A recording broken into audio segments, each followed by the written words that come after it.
First question பார்க்கலாம். First வந்து பார்த்திங்கன்னா மயங்கொலிகள் தான் கேட்டிருக்காங்க. அதாவது வந்து பார்த்திங்கன்னா நெறினா என்ன, நெறினா என்னன்னு கேட்டிருக்காங்களா. இப்போ நாம் வந்து ஃபஸ்ட்டு இருக்க நெறி என்னான்னு பார்த்தோம் அப்படின்னா நெருக்குது, கழுத்தை நெரிக்கிறது அப்படின்னு சொல்லுவோம் இல்லையா, அதுதான் நரிக்கு வர ரி.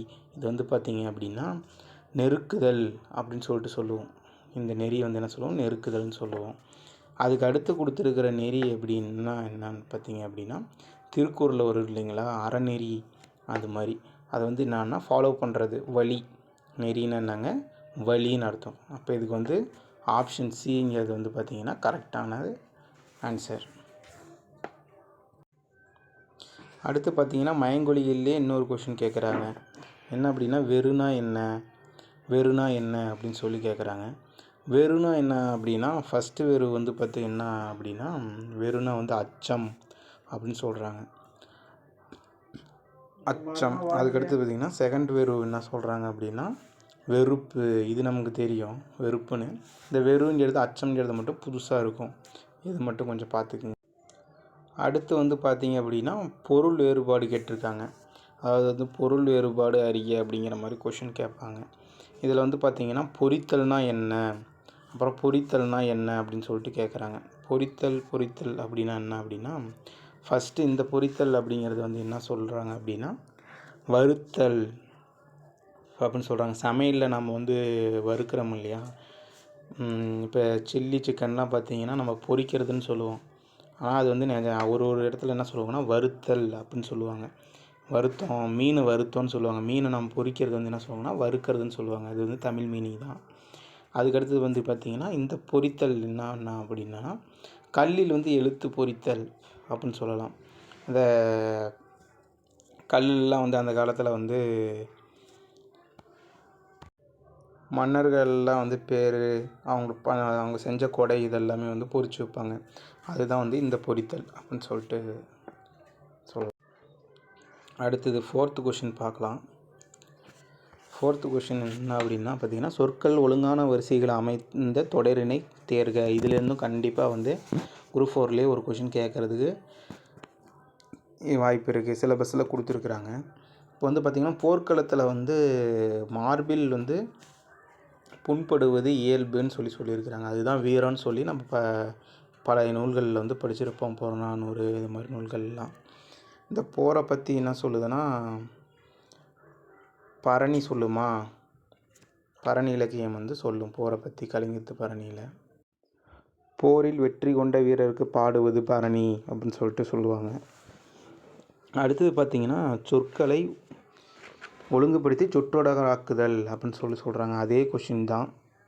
என்னென்னா சொற்கள்லாம் கலைஞ்சு கிடக்கும், அதை வந்து நம்ம ஒட்டுக்காக சேர்த்து ஒரு சொற்றொடர் ஆக்கணும். ஃபஸ்ட்டு வந்து பார்த்திங்க அப்படின்னா நெசவு தொழிலின் அறிந்து சிறப்பை போற்று அப்படின்னு சொல்லியிருக்காங்க. இது வந்து ஒரு சென்டென்ஸாகவே இல்லை. நெசவு தொழிலின் சிறப்பை அறிந்து போற்று அப்படிங்கிறது கரெக்டான ஒரு ஃபார்மெட்டாக இருக்குது.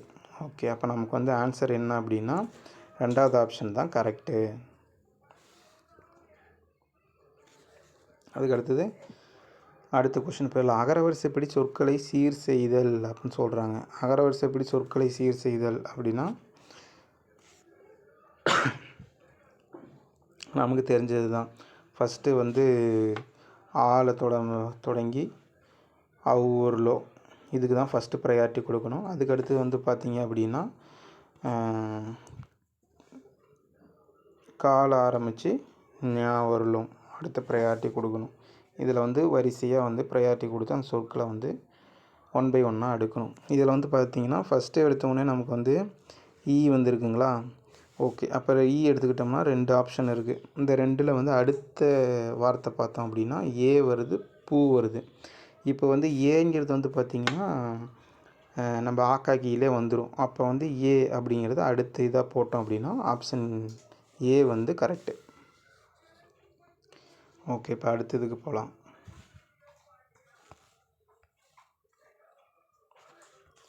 ஏழாவது கொஷினில் என்ன கொடுத்துருக்காங்க, அதே அகரவரிசைப்படி தான் சொற்களை வந்து சீர் செய்ய சொல்லியிருக்காங்க. ஃபஸ்ட்டு எடுத்தோடனே பார்த்திங்கன்னா பா இருக்குது, சே இருக்குது. ஓகேங்களா. இதில் வந்து காணாட்சப்படி பார்த்தோம் அப்படின்னா சா தான் வரும். கான்யா சா சா தான் வரும். அப்போ வந்து சா சா சா சி சி அப்படின்னு போனீங்கன்னா லாஸ்ட்டில் வந்து சே வரும். ஓகேங்களா? இப்போ சே தான் தெரிஞ்சு போச்சு. அப்படிங்கிறப்போ ஏவா சியா அப்படின்னு மட்டும் பார்க்கணும். சாக்கு அடுத்தது என்ன வரும்னா தூ வருமா தோ வருமா? டூ தான் ஃபஸ்ட்டு வரும். தோ வந்து லாஸ்ட்டில் தான் வரும். அப்போ வந்து நம்ம வந்து இதுபடி வந்து ஆப்ஷன் ஏ தான் கரெக்டு அப்படின்னு சொல்லிட்டு போட்டு போயிட்டே இருக்கலாம். அகரவரிசையிலேருந்து கண்டிப்பாக 2 கொஷின் கேட்பாங்க. அதனால் அது கொஞ்சம் நம்ம ஒவ்வொரு கொஷின்லேயும் கொஞ்சம் டீப்பாக பார்த்துக்கணும். இதுதானே அப்படின்னு சொல்லிட்டு விட்டுறக்கூடாது. சின்ன சின்ன விஷயத்தில் மிஸ்டேக் பண்ணுறதுனால தான் நமக்கு மார்க் வந்து குறையிறதுக்கு வாய்ப்பு அதிகமாக இருக்குது.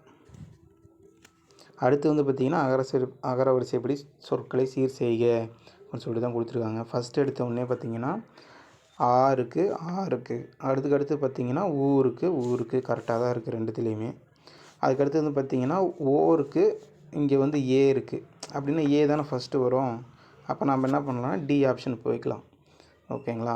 அதுக்கு அடுத்த கொஷின் பாருங்கள். உன் என்ற வேர்ச்சொல்லின் தொழிற்பெயரை தருக அப்படின்னு சொல்லி சொல்கிறாங்களா. உன் என்ற வேர்ச்சொல்லின் தொழிற்பெயரை தருக. உன் அப்படின்னா அதோட தொழிற்பெயர் கேட்குறாங்க. தொழிற்பெயர் நமக்கே தெரியும். தொழிற்பெயர்னால் என்னென்ன வரும், ஐ கை சீப்பு அப்படின்னு சொல்லிட்டு ஒரு 12 இது இன்னமும் வரும், 12க்கு மேலே வரும். அதை படிச்சுக்கிங்க. அந்த அளவுக்கு தேவையில்லை. மோஸ்ட்லி வர்றது என்ன வரும்னா அல் வரும். அல் தான் மோஸ்ட்லி வரும். அப்புறம் ஐ வரும். கையும் சில நேரத்தில் வரும். கைனா வாழ்க்கை அப்படிங்கிறது ஒரு தொழிற்பெயர்னு சொல்லலாம். அல்னா வந்து பார்த்திங்கன்னா இங்கே அல்லு தான் வந்திருக்கு. உன்னல் அப்படிங்கிறத பிரிச்சிங்கன்னா அல்லு மட்டும் தனியாக வரும். ஓகேங்களா? அப்போ இதுக்கு ஆன்சர் வந்து உன்னல் தான். இப்போ இந்த உண்டை அப்படிங்கிறத பிரித்தோம் அப்படின்னா ஆன்னு வருமா, ஆன் வந்தால் உண்டை அப்படின்னு வந்தால் அது வந்து என்னென்னா பெயரச்சம் எப்படி கண்டுபிடிக்கிறது? பெயரச்சமும் வினையச்சமும் தான் நிறையா பேர் வந்து கன்ஃபியூஸ் பண்ணிக்கிட்டே இருப்பாங்க. பெயரச்சம் எப்படி கண்டுபிடிக்கிறது, வினையச்சம் கண்டுபிடிக்கிறதுன்னு ஒரு சின்ன ட்ரிக்ஸ் சொல்கிறேன் பாருங்கள். இப்போ இந்த உண்டை அப்படிங்கிறதுக்கும் உண்டுங்கிறதுக்கும் என்ன டிஃப்ரென்ஸு? இப்போ இது வந்து உண்டுங்கிறது வினையச்சம், உண்டைங்கிறது பெயரச்சம். இது எப்படி கண்டுபிடிக்கிறது அப்படின்னா, இப்போ அதுக்கு அடுத்த வார்த்தை ஃபார்ம் பண்ணுங்களேன். எச்சம்னாலே ஒரு சொல் எஞ்சி நிற்கிறது தான். அந்த எஞ்சி நிற்கிற சொல்ல ஒரு சென்டென்ஸை கம்ப்ளீட் பண்ணோம் அப்படின்னா நம்ம அது என்ன பெயரச்சமாக வினையச்சமாக கண்டுபிடிச்சிடலாம். இப்போ உண்ட மாணவன் சொல்லலாம். ஓகேங்களா? உண்ட மாணவன் அப்படின்னு சொல்லலாம். அப்புறமேட்டுக்கு பார்த்தீங்க அப்படின்னா இதில் வந்து இப்போ மாணவன்கிறது பெயரா, அப்போ நம்ம அதுக்கு என்ன சொல்லலாம், பெயரச்சம்னு சொல்லிடலாம். உண்ட மாணவன், உண்ட மாணவி, உண்ட பையன். ஓகேங்களா? அவன் சாப்பிட்டான்னு சொல்கிறது. இப்போ வந்து இது பெயரச்சம்னு சொல்லிடலாம். அதே வந்து ஆப்ஷன் டிக்கு போனீங்க அப்படின்னா அது உண்டு அப்படின்னு சொல்லியிருக்கா, இது வந்து வினையச்சம். ஏன்னா இங்கே வந்து நீங்கள் பெயர் சொல்ல அடுத்து போடவே முடியாது. நீங்கள் பெயர் சொல் போட்டு கம்ப்ளீட் பண்ணுங்கள், வரவே வராது. உண்டு மாணவன், உண்டு பள்ளி அப்படி எதுவுமே வராது. அப்போ அது வந்து என்னென்னா வினையச்சம் போட்டு கம்ப்ளீட் பண்ணுங்களேன், வரும். உண்டு சென்றான் கரெக்டாக வருதுங்களா? அதே மாதிரி உண்டு போனான் அப்படின்னு சொல்கிறது வந்து பார்த்திங்கன்னா ஒரு வினை. அதுக்கடுத்து வினை வந்தது அப்படின்னா அது ஒரு வினையச்சம்னு சொல்லலாம். ஓகேங்களா? இப்போ இதுலேயே வந்து தொழிற்பெயர் பார்த்தாச்சு. உண்ணல்ங்கிறது, உண்டை அப்படின்னா உண்ட பையன், உண்ட மாணவன் அப்படிங்கிறது பெயரச்சம், உண்டுங்கிறது வினையச்சம். ஓகேங்களா? 3 இது பார்த்துட்டோம். அதுக்கடுத்தது வந்து பார்த்திங்கன்னா பதி என்ற வேர்ச்சொல்லின் வினையச்சத்தை தேர்வு செய்ய. பாருங்கள், அடுத்த கொஸ்டினே வினையச்சம் தான் வச்சுருக்காங்க. இப்போ பதிங்கிற சொல்லுக்கு வினையச்சத்தை கண்டுபிடிக்கலாமா? ஆப்ஷன்லேருந்தே போங்க. பாருங்கள், ஃபஸ்ட்டு வந்து என்னன்னா பதிந்தன்னு வந்திருக்குது. அப்போ ஆன்னு வந்தாலே பெயரச்சம் தான். இருந்தாலும் நம்ம பின்னாடி சென்டென்ஸ் போட்டு பார்த்துக்கணும். பதிந்த பொம்மை அப்படின்னு சொல்லலாம் இல்லையா? பொம்மைங்கிறது ஒரு பெயர் சொல்லு. பதிந்த மேஜை அப்படின்னு சொல்லலாமா? அது வந்து ஒரு பெயர் சொல்லு. அப்போ இது வந்து பெயரச்சம். பதித்த பொன் அப்படின்னு சொல்லலாமா? பொண்ணுங்கிறது வந்து என்னங்க, அதுவும் ஒரு பெயர் சொல்லு தான். அப்போ வந்து இதுவும் வந்து பெயரச்சத்தை தான் குறிக்குது. அதுக்கடுத்தது பார்த்திங்கன்னா பதிந்து, ஆப்ஷன் சியில் வந்து என்ன கொடுத்துருங்க, பதிந்து அப்படின்னா என்ன பார்த்தீங்கன்னா வினையச்சத்தை சொல்கிறாங்க. இதுக்கு வந்து நாங்கள் சென்டென்ஸ் போட்டு பாருங்கள். பதிந்து கிடந்தது. ஓகேங்களா? அப்போ கிடந்ததுங்கிறது என்ன குறிக்குது அப்படின்னா ஒரு வினையை குறிக்குது. அப்போ பதிந்து கிடந்ததுங்கிறது வினையெச்சம்னு சொல்லிட்டு நம்ம ஈஸியாக சொல்லிடலாம். இப்போ பதியா அப்படிங்கிறது எதிர்மறை பெயரெச்சம் அப்படின்னு சொல்லலாம். ஓகே, அடுத்தது போயிடலாமா? 11வது கொஷின் என்ன கொடுத்துருக்காங்க?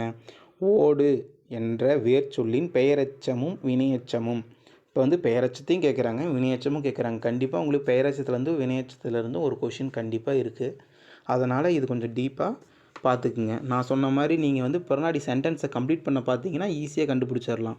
இல்லை நீங்கள் ஆன்னு வந்தால் பெயரெச்சம், ஊன்னு வந்தால் வினையெச்சம் அப்படின்னு போட்டிங்க அப்படின்னா உங்களால் ஒரு சில இதெல்லாம் வந்து ரொம்ப டெக்னிக்கலாக கேட்பாங்க, அதில் நீங்கள் வந்து மாட்டிக்குவீங்க. ஓகேங்களா? இப்போ இதில் பாருங்கள், ஓடு என்ற வேர்ச்சொல்லின் பெயரெச்சமும் வினையெச்சமும் கேட்குறாங்க. ஃபஸ்ட்டு வந்து என்ன கேட்டிருக்காங்க, நல்லா கொஷினை பார்த்துக்கணும். பெயரெச்சம் தான் கேட்குறாங்க. அதுக்கு அடுத்தது வினையெச்சம் கேட்குறாங்க. இப்போ ஃபஸ்ட்டு பெயரெச்சம் பார்ப்போமா? இப்போ ஓடி அப்படின்னு சொல்லிட்டு ஆப்ஷன் ஏல கொடுத்துருக்காங்க. ஓடி அப்படின்னா என்னது? அது வந்து ஓடி சென்றான் அப்படிங்கிறது வினையெச்சத்தை குறிக்குது. அப்போ ஃபஸ்ட்டு ஆப்ஷன் கிடையாது.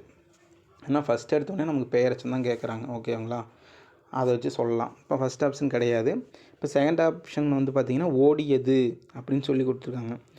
ஓடியது அப்படிங்கிறது வந்து பார்த்திங்கன்னா ஆல்ரெடி முற்று பெற்றுருச்சு. அதனால் அது வந்து அது பெயரெச்சமாக இருக்கிறதுக்கான வாய்ப்பு கிடையாது. அதுக்கடுத்தது ஓடிய அப்படிங்கிறது வந்து பார்த்திங்கன்னா பெயரெச்சத்தை தான் குறிக்குது. ஆப்ஷன் சியில் ஓடிய அப்படிங்கிறது பெயரெச்சம் கரெக்டு தான். ஓடிய பையன் அப்படிங்கிறது பெயரெச்சத்தை குறிக்குது. அதுக்கு அடுத்தது வந்து வினையெச்சத்தை குறிக்குதான்னு சொல்லிட்டு செக் பண்ணிக்கணும். உடனே வந்து நம்ம ஆப்ஷன் போட்டு போயிட்டே இருக்கக்கூடாது.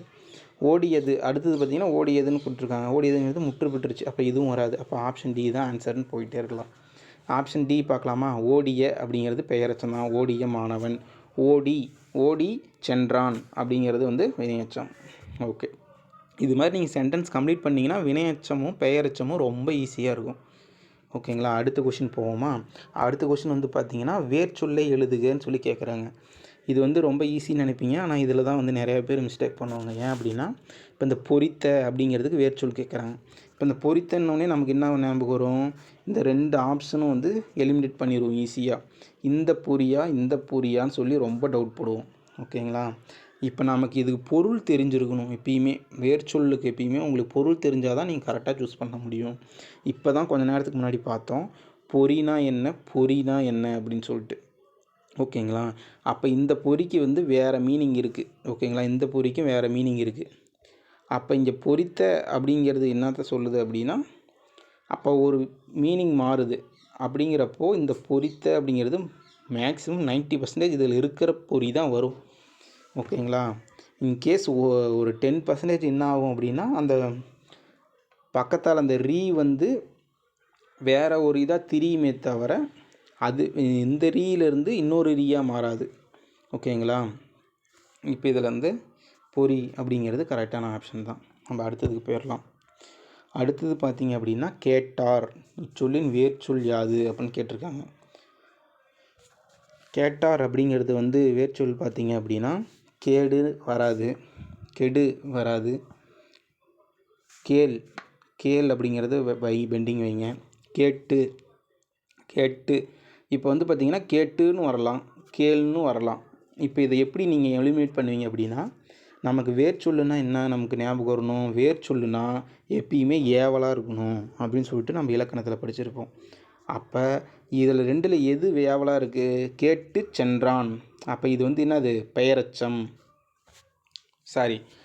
வினையெச்சம். ஓகேங்களா? இப்போ வினையெச்சத்தை குறிக்குது. கேட்டு சென்றான்ங்கிறது வந்து என்னென்னா வினையெச்சத்தை குறிக்குது. அப்போ வந்து நமக்கு கேள் அப்படிங்கிறது வந்து பார்த்திங்கன்னா போய் கேளு, கட்டளையாக இருக்குங்களா கேள் அப்படிங்கிறது நமக்கு வந்து வேர்ச்சொல்லுன்னு சொல்லிட்டு கன்க்ளூஷன் வந்துடலாம். நம்ம அடுத்தது போயிடலாம். அடுத்ததுன்னா வேர்ச்சொல்லை தெரிவு செய்தல். இதுலேயும் வந்து வேர்ச்சொல் தான் கேட்குறாங்க. வந்தேன் அப்படின்னா வா அப்படிங்கிறது தெரிஞ்சது தான், அடிக்கடி கேட்ட கொஷின்.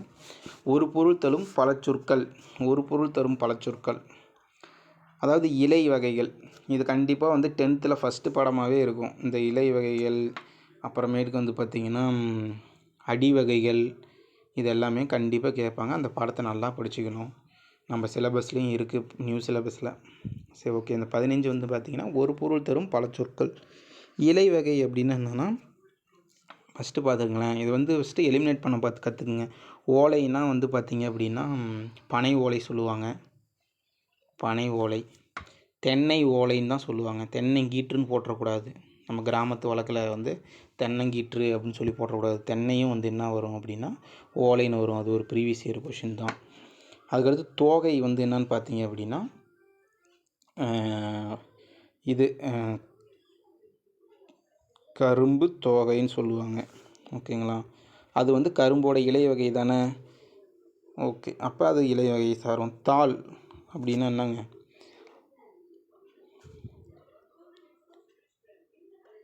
நெல் தாள்னு தான் சொல்லுவோம். அப்போ நெல் இதுவும் வந்து இலை வகை தான். இப்போ ஆப்ஷன் ஏ கரெக்டு. இப்போ ஆப்ஷன் பி போங்க. தண்டுங்கிறது வந்து இலை வகையா? கிடையாது. அப்போ தூக்கி போட்டுருங்க. அதுக்கடுத்து வந்து குருத்து அப்படிங்கிறது வந்து இலை வகையே கிடையாது. அப்போ அதையும் எலிமினேட் பண்ணிடலாம். அதுக்கடுத்து கொம்பு அப்படிங்கிறது வந்து பார்த்திங்க அப்படின்னா அதுவும் அந்த கிளை வகையை சார்ந்தது. அப்போ அது நமக்கு தேவையில்லை. அப்போ ஈஸியாக ஆப்ஷன் ஏ போட்டு போயிட்டே இருக்கலாம். ஓகேங்களா? இப்போ அடுத்தது வாங்க. இப்போ 16 பார்க்குறோமா? 16ல் வந்து பார்த்திங்க அப்படின்னா ஒரு பொருள் தரும் பல சொற்கள். இதுவும் வந்து பார்த்திங்கன்னா நம்ம நியூ சிலபஸில் இருக்குது. ஒரு பொருள் தரும் பல சொற்கள்.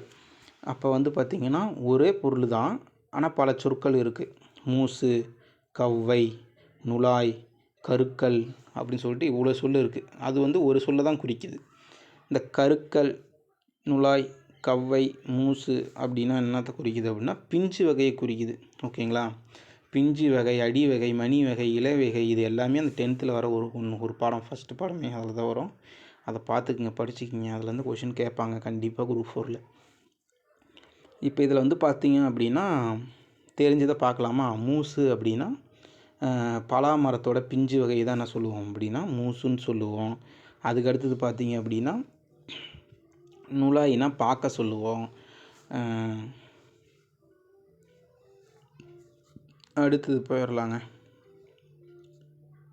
கருக்கலுக்கும் கவ்வைக்கும் எனக்கு தெரில. நீங்கள் தெரிஞ்சதுன்னா கமெண்ட் பண்ணுங்கள். அதுக்கடுத்தது வந்து பார்த்திங்க அப்படின்னா ஒலி மற்றும் பொருள் வேறுபாடு அறிந்து சரியான இணையை தெரிவு செய்க அப்படின்னு சொல்லி கேட்குறாங்க. இதே மாதிரி தாங்க. ரீ தான். ஏரி ஏரி. இந்த வடிவேல் காமெடி பண்ணுற மாதிரி ஏரி வாயா அன்பா அப்படி அது மாதிரி தான். இந்த ஏரி வந்து என்ன குறிக்குது அப்படின்னா மேலே ஏரி வா அப்படின்னு சொல்லி குறிக்குது. ஓகேவா?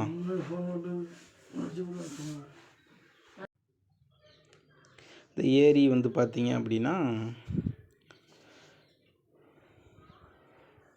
மேலே ஏரிங்கிறது வரும். இந்த ஏரி வந்து பார்த்திங்கன்னா நம்ம கிராம சைடில் இருக்குது இல்லையா, ஏரி குளம்னு சொல்லுவாங்கள்ல, அது மாதிரி வந்து நீங்கள் உடனே வந்து ஏரி குளம்னோடனே இந்த குளத்தை போட்டுறக்கூடாது. ஏரினா என்னங்க? நீர்நிலையை குறிக்குது. ஓகேங்களா? அதுக்கு அடுத்தது வந்து பார்த்திங்கன்னா 18வது கொஷின் வாங்க. 18வது கொஷின் பார்த்திங்கன்னா பனி. இது நமக்கு தெரிஞ்சது தான். இந்த 2 சுழி வந்தது அப்படின்னா குளிர்ச்சியை குறிக்கும். பனிக்காலம் சொல்கிறோம் இல்லையா, அது குறிக்கும். அதுக்கடுத்து வந்து பார்த்திங்க அப்படின்னா இந்த 3 சுழி வந்துன்னா பனி வேலையை சொல்லும். ஓகே, இதுவும் அழகாக போட்டுடலாம். அதுக்கடுத்தது வந்து பார்த்திங்கன்னா கூரைன்னு போட்டிருக்கு. இந்த கூரை வந்து பார்த்திங்க அப்படின்னா வீட்டோட மேல் கூரை சொல்லலாம். ஓகேங்களா? வீட்டின் கூரை. இந்த கூரை வந்து பார்த்திங்கன்னா புடவை அப்படின்னு சொல்லலாம். இதுக்கு ஷார்ட்கட் எப்படி சொல்லலாம் அப்படின்னா இது வந்து பார்த்திங்கன்னா இது ஒல்லிரா இது குண்டுரான்னு சொல்லலாமா? இது வந்து ஒல்லிரா, இது வந்து குண்டுரான்னு சொல்லலாம். இதுமாரி பொண்ணுங்க வந்து புடவை கட்டினா வந்து பார்த்திங்கன்னா கொஞ்சம் பார்க்குறதுக்கு பெருசாக தெரிவாங்க, கொஞ்சம் பெரியவங்க மாதிரி தெரிவாங்க. அதனால் வந்து என்ன பண்ணலாம்னா புடவை அப்படின்னா இந்த குண்டுரா வந்ததுன்னா புடவை கட்டுறதுனால குண்டாக தெரிகிறாங்க அப்படிங்கிற மாதிரி ஷார்ட்கட் வச்சுக்கிங்க. இந்த கூரை வந்து பார்த்திங்கன்னா வீட்டோட கூரை. ஓகேங்களா? அதுக்கு அடுத்து 19 20வது கொஷின் போய்க்கலாம். காமர்ஸ்னால் என்னன்னு கேட்குறாங்களா? மின்னணு வணிகம். இப்போ ஈனா நமக்கு தெரியும். ஈனா இமெயிலு அப்படின்னு சொல்லுவோம். மின்னணு ஈனாலே மின்னணு. காமர்ஸ்னால் வணிகம் நமக்கு தெரியும். அப்போ மின்னணு வணிகம்னு சொல்லிட்டு போயிட்டே இருக்கலாம். அதுக்கடுத்து வந்துன்னா இதிலே வந்து அதுக்கு அடுத்தது பார்த்தோம் அப்படின்னா இணைய வணிகம்னு சொல்லி இருக்குது பாருங்கள். இணைய வணிகத்துக்கு என்ன வரும்? ஆன்லைன். இப்போ இணைய வணிகம் அப்படின்னா ஃப்ளிப்கார்டு அது மாதிரி பண்ணுறோம் இல்லையா, அதான் இணைய வணிகம்னு சொல்கிறாங்க. இப்போ நம்ம இந்த காமர்ஸ் பார்த்தோம் இல்லையா, இப்போ இந்த காமர்ஸ் மாதிரியே நம்ம வேறு என்ன சொல்லலாம் அப்படின்னா புக்குன்னு சொல்லலாம். புக் அப்படின்னா மின்னூல், அப்புறம் மேகசின்னா மின் இதழ், அப்புறமேட்டுக்கு பார்த்திங்கன்னா லைப்ரரின்னு இருக்கும். லைப்ரரினா மின் நூலகம். அதுக்கடுத்து வந்து பார்த்திங்கன்னா இமெயில் அப்படின்னா மின்னஞ்சல். இது நமக்கு தெரிஞ்சது தான். சரி, ஓகே, அடுத்தது போயிடலாங்களா? ஆங்கில சொல்லுக்கு நேரான தமிழ் சொல்லை எடுத்து எழுதிடுவோமா? மல்டிப்புள் அப்படின்னா என்னங்க? மல்டிப்புள்னா என்னங்க? அதிகமாகிட்டே போகிறது. அது என்ன சொல்லலாம் அப்படின்னா பன்மடங்கான அப்படின்னு சொல்லலாமா? அதுக்கடுத்தது வந்து பார்த்திங்கன்னா சரியான தமிழ் சொல்லை கண்டறிய அப்படின்னு சொல்கிறாங்க. சினிமாட்டோகிராஃபி அப்படின்னா என்னன்னு கேட்குறாங்க. சினிமாட்டோகிராஃபி அப்படின்னா என்னன்னு பார்த்தீங்கன்னா, இப்போ வந்து சினிமாட்டோகிராஃபின்னா அந்த செய்தி படம் கிடையாது, கண்டிப்பாக இயங்கு படம் கிடையாது, இந்த ஒளிப்பதிவு அப்படின்னு சொல்லலாம். ஆமாம் தானே? சினிமாவே என்னதுங்க? ஒளிப்பதிவாக தான் இருக்கும். ஒளி மற்றும் ஒளிப்பதிவு தான். ஆனால் இதில் வந்து ஒளிப்பதிவுன்னு சொல்லி கொடுக்குறாங்க. இங்கே வந்து இந்த ஒளி பார்த்திங்கன்னா ஒளி விளைவுன்னு கொடுத்துருக்காங்க. நல்லா படித்து பார்க்கணும். அப்போ அந்த ஒளி வராது. அப்போ இதுதான் வந்து ஓரளவுக்கு மேட்ச் ஆகிற மாதிரி இருக்குது. இப்போ இதை போடலாம். அதுக்கடுத்து வந்து பார்த்திங்க அப்படின்னா இந்த கொஷின் பாருங்களேன். தவறானவற்றை கண்டறிகன்னு கேட்குறாங்க. உடனே வந்து நாம் வந்து ஃபஸ்ட் ஆப்ஷன் வந்து இம்சைனா துன்பம் அப்படின்னு சொல்லி போட்டு போயிடக்கூடாது. இம்சைனா துன்பம்ங்கிறது கரெக்டாக தான் பொருந்திருக்கு. ஆரம்பம்னா தொடக்கம்ங்கிறது கரெக்டாக தான் பொருந்திருக்கு. யதார்த்தம்னா இயல்பு அப்படிங்கிறது கரெக்டானதாக பொருந்திருக்கு. இந்த யதார்த்தம் இயல்புங்கிறது இன்னொரு எக்ஸாம்பிள் கேட்டிருக்காங்க. இது எல்லாமே ப்ரீவியஸ் இயர் கொஷின் தான். ப்ரீவியஸ் இயர் கொஷின்லேருந்து நிறையா கொஷின் வந்து ரிப்பீட் ஆகும். நீங்கள் இன்னும் அடுத்தடுத்து நான் போடுறப்ப பாருங்களேன். ஓகே, இப்போ உபயம் அப்படின்னா என்ன வரும் அப்படின்னா, உபயம்னா என்னென்னா இந்த கோயிலுக்கெல்லாம் கொடுப்பாங்க இல்லையா நன்கொடை, அதுதான் வந்து என்ன சொல்கிறாங்க அப்படின்னா உபயம்னு சொல்லுவாங்க. விருந்தோம்பல் அப்படிங்கிறது வந்து பார்த்திங்கன்னா உறவினருக்கு வந்து நம்ம விருந்தோம்பல் பண்ணுறது. ஓகேங்களா? அடுத்தது போகலாம். 24வது கொஷின் என்ன கேட்குறாங்கன்னா, வழக்கம் போல தாங்க எல்லாருமே மிஸ்டேக் பண்ணுற கொஷின் தான். சந்திப்பிழை உள்ள தொடரை தேர்க.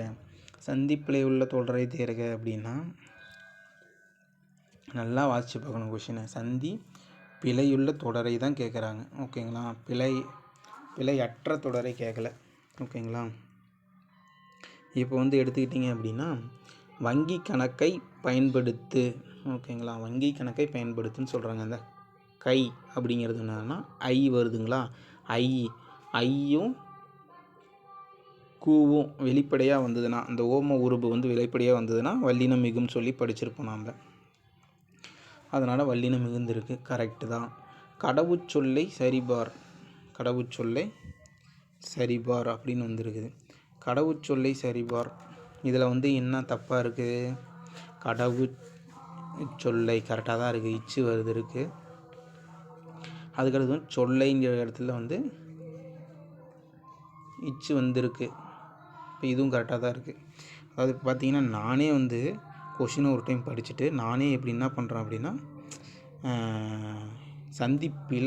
பிழையற்ற தொடர் தான் நான் கேட்டிருக்காங்கன்னு சொல்லிட்டு இதுக்கு கரெக்டு பி கரெக்டுன்னு சொல்லிட்டு போயிட்டே இருக்கேன். அப்போ இந்த கொஷின் எந்த அளவுக்கு டீப்பாக படித்து பார்க்கணுங்கிறது மட்டும் பார்த்துக்குங்க. பிழையுள்ள தொடரை தேர்வுன்னு தான் கேட்டிருக்காங்க. இங்கே சந்திப்பிழை என்ன இருக்குது? வங்கி கணக்கை பயன்படுத்து அப்படின்னா சந்திப்பிழை என்னன்னா இந்த வந்து இக்கு வரும். ஏன் வரும் அப்படின்னா வங்கி வருதுங்களா? வங்கி கணக்கை பயன்படுத்து. அப்போ வந்து என்ன வரும் அப்படின்னா இங்கே வினை எச்சம் இருக்கு இல்லையா? வினை எச்சத்துக்கு அடுத்தது வந்து பார்த்திங்க அப்படின்னா வல்லினம் மிகுங்கிறத வச்சு பார்த்திங்கன்னா அங்கே இக்கு வந்திருக்கணும். ஆனால் அங்கே இக்கு வரலை. அதனால் வந்து இது தப்பு. மற்றது வந்து விற்பனை, இங்கேயும் வந்திருக்கு. அதனால் இக்கு வருது. அதுக்கடுத்து வந்து கருவி இயங்குகிறதா, அடையாள எண்ணெய்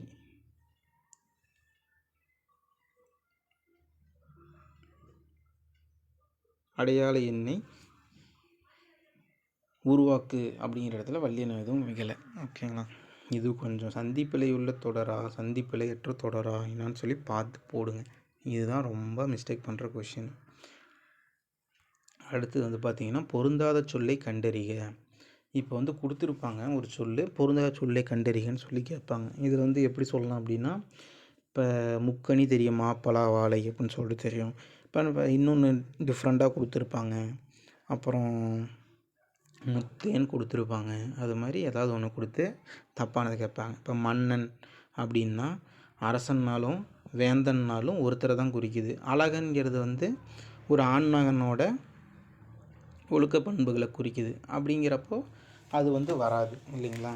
இப்போ அடுத்தது பார்க்கலாங்களா? 26வது கொஷின் பார்க்கலாம். பொருந்தாத சொல்லை கண்டறிய. ஏதோ ஒன்று பொருந்தாமல் இருக்குது, அது என்ன சொல்லுன்னு சொல்லிட்டு கண்டுபிடிக்கணும். ஓகேங்களா? கீழே என்ன கொடுத்துருக்காங்கன்னா, முருகு என்ற சொல்லின் பொருள் அல்லாதது எது அப்படின்னு சொல்லி கேட்டிருக்காங்க. இது வந்து பார்த்திங்கன்னா புக்கில் இருக்கிறதே தான். நீங்கள் நல்லா டெப்த்தாக படிச்சிங்கன்னா தெரியும். முருகு அப்படின்னா என்ன அப்படின்னா அழகுன்னு பொருள், மனம்னு பொருள், தேன்னு பொருள். ஓகேங்களா? மலர் அப்படிங்கிறது வராது. ஓகேங்களா? மலர் அப்படிங்கிறது எதுக்கும் வரும் அப்படின்னா இதுவும் ஒரு ப்ரீவியஸ் இயர் கொஷின் தான். மலருங்கிறது எதுக்கு வரும் அப்படின்னா போது அப்படின்னா அதுக்கு வந்து மீனிங் என்னென்னா மலர் அப்படிங்கிறது தான் வரும். ஓகேங்களா? இதெல்லாம் நீங்கள் படிச்சிங்கன்னா ப்ரீவியஸ் இயர் கொஷின் படிச்சிங்கன்னா அழகாக உங்களுக்கு முருகுனா என்ன, தேனுன்னு தெரியல, மனம்னு தெரியல, அழகுன்னு தெரியலனா உங்களுக்கு மலருங்கிறது போதுன்னு ஆல்ரெடி நீங்கள் படிச்சிருந்தீங்கன்னா நீங்கள் அழகாக வந்து இதை தூக்கி மற்றதெல்லாம் தூக்கி போட்டு ஆன்சர் போட்டு போயிட்டே இருக்கலாம். ஓகேங்களா? பொருந்தாத இணையை கண்டறிய. அடுத்த கொஷினும் அதே தான். என்னன்னு பார்க்கலாமா? ஃபஸ்ட்டு மற்றதெல்லாம் பார்த்துடலாம். மானா என்னன்னு கொடுத்துருக்காங்க. மானா இலை, கரெக்டு தான். மா இலை. தென்னை ஓலை, நான் பார்த்தீங்களா சொன்னேன் பார்த்தீங்களா? தென்னை ஓலை, பனை ஓலை, ரெண்டுத்துக்குமே வந்து என்னங்க வரும்? ஓலை தான் வரும். இப்போ கோரைனா கோரை புல் அப்படின்னு சொல்லுவோம். இப்போ அகத்தி அப்படின்னு போட்டிருக்காங்க. அகத்தினா வரும், என்ன வரும்? கீரை வரும். அகத்தி கீரைன்னு வரும். ஆனால் இங்கே வந்து என்ன கொடுத்துருக்காங்க? தாள்னு கொடுத்துருக்குறாங்க. அப்போ இது தப்பு. ஓகே, அடுத்தது போயிடலாங்களா? 28. எதிர்ச்சொல்லை எடுத்தெழுதுக. ஊக்கம் அப்படின்னா நமக்கு என்ன தெரியும்? சோர்வுன்னு சொல்லிடுவோம். ஓகே, அப்படி அடுத்தது மற்றதும் பார்த்துடலாமா? எதிர்ச்சொல்லு. ஆக்கம் அப்படின்னா என்னங்க? ஆக்கம்னா என்னங்க? கேடுன்னு சொல்லலாமா? கேடு. ஆக்கம்னா என்னங்க? ஆக்கப்பூர்வமானது. கேடுன்னா என்னங்க? கேடு விளைவிக்கிறது. பக்கம் அப்படின்னா என்னதுங்க? தூரம் அப்படின்னு சொல்லலாம். தெளிவுன்னா என்னங்க? ஐயம். இதுவும் ஒரு ப்ரீவியஸ் இயர் கொஷின் தான். தெளிவுனா என்னங்க? ஐயம். ஐயம்ங்கிறது வந்து பார்த்திங்கன்னா தெளிவு குறிக்கும். ஆப்போசிட். அடுத்தது போடலாங்களா? எதிர்ச்சொல்லை எடுத்தெழுதுக. உண்மைன்னு என்னங்க? இதெல்லாம் ஈஸியான கொஷினுங்க. பொய்மைன்னு போட்டு போயிட்டே இருக்கலாம். இப்போ சரி, அப்போ மெய்மை அப்படின்னா என்ன? மெய்மைனா என்ன? மெய்மைனா வாய்மைங்கிறது தான் அதுக்கான பொருள். அப்படின்னு என்ன சொல்லலாம்?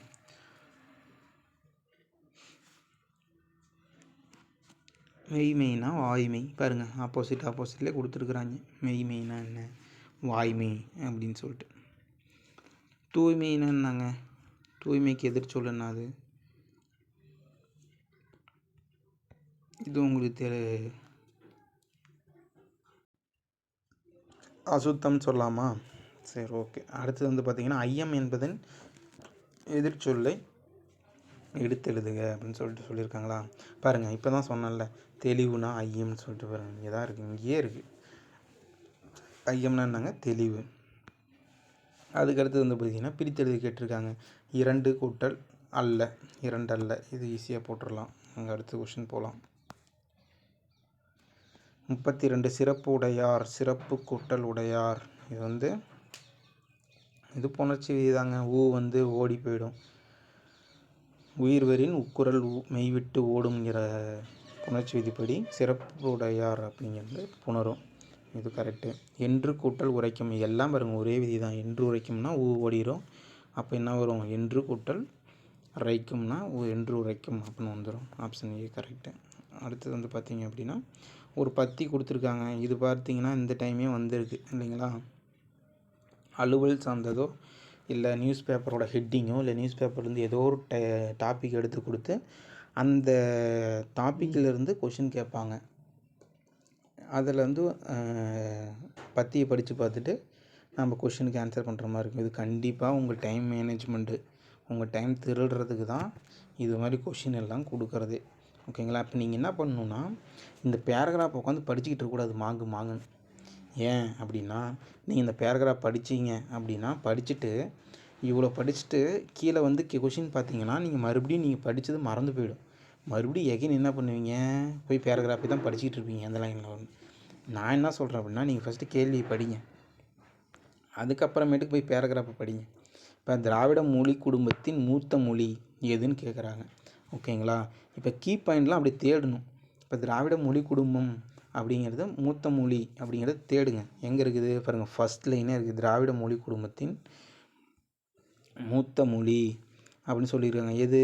தமிழ் அப்படின்னு சொல்லி கொடுத்துட்டாங்க. அப்போ அழகாக தமிழ் போட்டு போயிட்டே இருக்கலாம். அதுக்கு அடுத்தது, எந்த ஆய்வுக்கு தமிழ் மொழி பெருந்துணையாக உள்ளதுன்னு கேட்டிருக்காங்க. அதுக்கு அடுத்தது அப்படியே வாங்க, இங்கே பாருங்கள், அடுத்த லைனு மேக்ஸிமம் அடுத்தடுத்த லைனாக தான் இருக்குது. எந்த ஆய்விற்கு தமிழ் மொழி பெருந்துணையாக உள்ளதுன்னுறாங்க. அப்படின்னா என்ன வருது? ஒப்பியல்னு சொல்லிட்டு இங்கேயே கொடுத்துருக்குறாங்க பாருங்கள், அடுத்த லைன்லேயே. ஓகேங்களா? அதுக்கு அடுத்தது வந்து பார்த்திங்க அப்படின்னா, தமிழ் எத்தகைய பண்பு கொண்டுள்ளது அப்படின்னு சொல்லி கேட்குறாங்களா. தமிழ் வந்து எத்தகைய பண்பு கொண்டுள்ளதுன்னு கேட்குறாங்க. இங்கே வந்து பார்ப்போமா கொஷினில், தமிழ் மொழி பார்த்திங்க அப்படின்னா எத்தகைய பண்பு கொண்டுள்ளது அப்படின்னு பார்த்தீங்கன்னா, புதுப்பித்தல் பண்பு கொண்டுள்ளதுன்னு சொல்லிட்டு போட்டிருக்காங்களா. இங்கே பாருங்கள், புதுப்பித்து கொள்ளும் பண்பு கொண்டதாக தாய்மொழி தமிழ்மொழி விளங்கி வருகிறது அப்படின்னு சொல்லிட்டு போட்டிருக்காங்க. ஓகேங்களா? அடுத்த கொஷின் பாருங்கள், தமிழ் எவற்றை பாதுகாத்து வருகிறது அப்படின்னு சொல்லி கேட்குறாங்க. தமிழ் எவற்றை பாதுகாத்து வருகிறது? அப்படியே கொஷினுக்கு வாங்க. இங்கே பாருங்கள், தமிழ் வந்து தமிழ்மொழி மூல திராவிட மொழிகளின் பண்புகள் பலவற்றையும் பேணி பாதுகாத்து வருகிறது அப்படின்னு சொல்லி கொடுத்துருக்காங்களா. அப்போ நீங்கள் கொஷினை பார்த்துட்டிங்கன்னா போய் பார்க்குறது ஈஸி. நீங்கள் பேராகிராஃப் படிச்சுட்டு அதுக்கப்புறம் கொஷின் வந்து பார்த்துக்கிட்டு மறுபடியும் போய் பேராகிராஃப்லேயே தேடிட்டு இருந்தீங்கன்னா டைம் வேஸ்ட்டு. ஓகேங்களா? அடுத்த கொஷின் தான் கேட்குறாங்க, தமிழ்மொழி மாறுபடாமல் உள்ளது, தமிழ்மொழி எதில் மாறுபடாமல் உள்ளதுன்னு கேட்குறாங்க. ஓகேங்களா? இதில் வந்து என்ன கொடுத்துருக்காங்க, தமிழ்மொழி எதில் மாறுபடாமல் உள்ளது.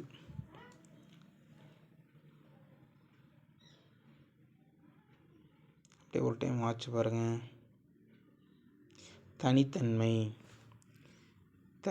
இருக்குங்களா, அத்துடன் தனித்தன்மை மாறுபடாமல் காலந்தோறும் தன்னை புதுப்பித்து கொள்ளும் பண்பு கொண்டதாக இருக்கிறதுன்னு சொல்லி சொல்கிறாங்க. ஓகேங்களா? அப்போ வந்து இதுக்கு என்னது? தனித்தன்மை. எப்படியா இருந்தாலும் 5 கொஷின் கேட்டுருவாங்க ஒரு பேராகிராஃப் கொடுத்துட்டு. நீங்கள் வந்து நான் சொன்ன மாதிரி கொஷின் படிச்சுட்டு அதுக்கப்புறம் பேராகிராஃப் படிச்சிங்கன்னா உங்களுக்கு டைம் சேவிங் தான். ஓகே, அடுத்தது பார்க்கலாங்க. அடுத்தது வந்து என்ன கேட்டிருக்காங்க, ஒருமைப்பன்மை பிழை நீக்கி எழுதுகன்னு கேட்டிருக்காங்க. இது ரொம்ப ஈஸி தான், ஒருமைப்பன்மை பிழை நீக்கிறது. இப்போ ஒருமை அப்படிங்கிறது தனது தான் தன்னுடைய இதெல்லாம் வந்து ஒருமையை குறிக்கும். தாம் தமது அப்படிங்கிறதெல்லாம் பன்மையை குறிக்கும். ஓகேங்களா? இப்போ வந்து சிறுமி தனது கையில் மலர்கள் வைத்திருந்தால், தனதுங்கிறது வந்து பார்த்திங்கன்னா இது ஒருமையை குறிக்கும். இது வந்து பார்த்திங்க அப்படின்னா தான்கிறது ஒருமையை தான் குறிக்கும். இதில் கரெக்டாக இது பொருந்திருக்குன்னு பார்க்கணும். தனது கையில், தான் கையில் அப்படின்னு வராது. தனது கையில் மலர்கள் வைத்திருந்தால் அப்படிங்கிறது தான் கரெக்டாக நமக்கு பொருந்திருக்கிறது. அடுத்த கொஸ்டின் வாங்க, ஒருமைப்பன்மை பிழையற்ற தொடர் எது அப்படின்னு சொல்லி கேட்டிருக்காங்க. மொழி காலகாலத்திற்கு ஏற்ப மாறுகிறது அப்படின்னு சொல்லி கொடுத்துருக்காங்க. இங்கே வந்து பார்த்திங்கன்னா மாறுவாள் அப்படிங்கிறது வந்து என்னங்க, பெண்ணை குறிக்கும். மாறுகிறார்கள் அப்படிங்கிறது என்ன, பன்மையை குறிக்கிறது. ஒரு கூட்டத்தை சொல்கிறது. மாறுகின்றன அப்படின்னா என்னங்க, இதுவும் வந்து கரெக்டாக சூட் ஆகலை. இப்போ நாம் ஆப்ஷன் சி தான் கரெக்டாக சூட் ஆகுது. மொழி காலகாலத்திற்கு ஏற்ப மாறுகிறது அப்படின்னு சொல்லிட்டு சொல்லலாம். இது கூட அந்த பேராகிராஃபில் படித்த மாதிரி தான் இருக்குது. ஓகேங்களா? அடுத்து வந்து பார்த்திங்கன்னா ஒருமைப்பன்மை பிழையுள்ள தொடரை குறிப்பிடுக அப்படின்னு சொல்லி கேட்குறாங்களாம். பாருங்க, இங்கே பிழையற்ற தொடரை கேட்குறாங்க, இங்கே பிழையுள்ள தொடரை கேட்குறாங்க. கொஷின் நல்லா வாசித்து பார்த்துக்கணும். நீங்கள் பிழையாக எது இருக்குது, ஒருமைப்பன்மை அப்படின்னு சொல்லி கேட்குறாங்க. பிரெய்லி நூல்கள் உள்ளன, உள்ளனங்கிறது பன்மை, நூல்கள்ங்கிறதும் பன்மை. அப்போ ஃபஸ்ட் ஆப்ஷன் கரெக்டு. அடுத்து செயற்கை மரம் ஒன்று உள்ளது. ஒன்றுங்கிறது ஒருமை, உள்ளதுங்கிறது ஒருமை. Second correct. 1000த்திற்கும் மேற்பட்ட நூல்கள் உள்ளது. அப்போ இங்கே நூல்கள் அப்படிங்கிறது பன்மை, உள்ளதுங்கிறது ஒருமை.